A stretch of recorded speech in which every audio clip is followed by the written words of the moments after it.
विजापूरच्या बादशाही विरुद्ध झडलेल्या पहिल्याच रणधुमाळीत शिवाजीराजांनी अस्मानी यश मिळविलं. पण राजे वडिलांच्यावर रागावले, चिडले अन संतापले सुद्धा. का? कारण शहाजीराजे बेसावध राहिले, पकडले गेले अन भयंकर संकट स्वराज्यावर आले. जिजाऊसाहेब आणि शिवाजीराजे यांना मानसिक यातना असह्य झाल्या. हे सारं शहाजीराजांच्या गाफीलपणामुळे झालं. खरंच होतं ते. याची खंत शहाजीराजांना स्वतःलाही निश्चितच होती. पण पेच सोडविण्यासाठी शहाजीराजांनी शिवाजीराजांच्या हाती असलेला स्वराज्यातला कोंढाणा किल्ला आणि कर्नाटकातील शहाजीराजांचं महत्वाचं ठाणं शहर बंगळूर हे बादशहाला देऊन टाकायचं कबूल केलं. आणि हे पाहून शिवाजीराजे रागावले.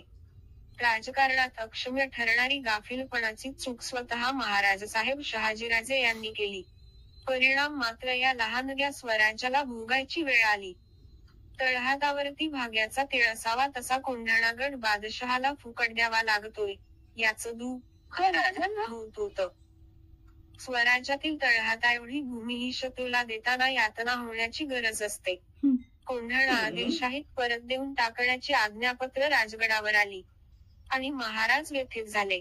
ते गडावर कुठंतरी एकांतात एकटेच अस्वस्थ होऊन बसले. मिळालेल्या यशामुळे राजगड आनंदात होता. एकटे शिवाजीराजे खिन्न होते, कोंढाण्यावर.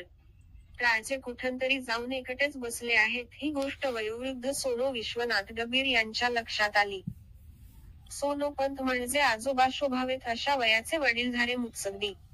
भोसले घराण्यावर त्यांची अपार माया. ते चरण चालीने शिवाजीराजांकडे गेले. महाराज गंभीर आणि उदास दिसत होते. सोनो विश्वनाथांनी वडिलकीच्या सुरात त्यांना पुसलं. महाराज, आपण चिंतावंत का? आता काळजी कशाची? तीर्थरूपसाहेब शहाजी महाराज शाही कैदेतून मुक्त झाले. आपले राज्यही आपण वाचविले. मग चिंता कशाची? राजांनी गंभीर शब्दात म्हटलं. काय सांगावं? आमचे तीर्थरूपसाहेब बेसावध राहिले आणि शाही जाळीत अडकले. आम्ही हरहुन्नर करून त्यांस सोडविण्यास आदिलशहास भाग पाडले. सुटले. पण वडिलांनी बादशहाच्या मागणीवरून आपला स्वराज्यातील कोंढाणागड परत देऊन टाकण्याचे कबूल केले. काय म्हणावं या गोष्टीला? आमच्या कामाचे मोल वडिलांस समजलेच नाही. ते स्वतःच मोठे जाणते म्हणवितात, पण वर्तन मात्र अजाणते केले. हे शब्द शिवाजीराजे व्याकुळतेने बोलत होते, पण ते ऐकताच सोनो विश्वनाथ अधिकच गंभीर होऊन जरा कठोर वडिलकीचे शब्दात म्हणाले, महाराज, काय बोलता आहे? वडिलांच्या बद्दल असं विपरीत बोलणं आपणांसारख्या सुपुत्रांस शोभा देत नाही. शिवाजीराजे अधिकच गंभीर होऊन ऐकू लागले. महाराज, वडील चुकले तर खासच. शंकाच नाही. पण वडिलांबद्दल असं बोलणं बरं नव्हे. कोंढाण्यासारखा मोलाचा गड विनाकारण हातचा जातोय. खरं आहे, पण वडिलांच्या करिता हे सोसावेच महाराज. वडिलांचा मान राखावा. शिवाजीराजे एकदम स्वतःच सावरीत बाद म्हणाले, नाही, आमचं चुकलं.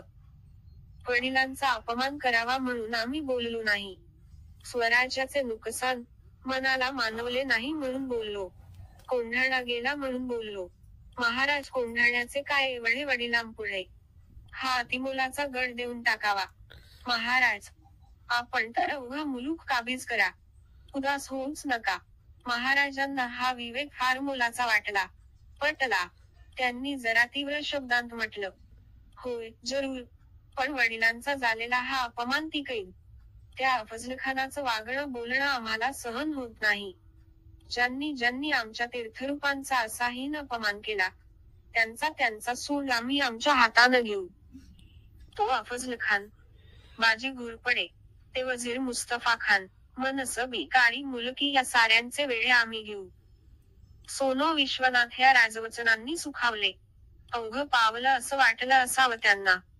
आई आणि वडिलांच्या बद्दल आमचा राजा असं पोटतिडकीनं बाद वागतो. साऱ्या मराठी मुलुखापुढं सूर्यफुलाचा आदर्श ठेवतो. एक चारित्र्यसंपन्न करारी पण नम्रही नेतृत्व मराठ्यांच्या मुलुखाला लाभलेलं पाहून कोणाच्याही डोळ्यांत अभिमानाचे आनंदाश्रू तरळावेत असंच बोलणं राजा बोलला. हा सारा संवाद पुढे कवींद परमानंद गोविंद नेवासकर यांनी लिहून ठेवला. त्याचा हा आशय, कोंढाणागड आदिलशाहीत राजांनी देऊन टाकला. बादशहाच्या हुकुमावरून नव्हे, वडिलांच्या आज्ञेवरून.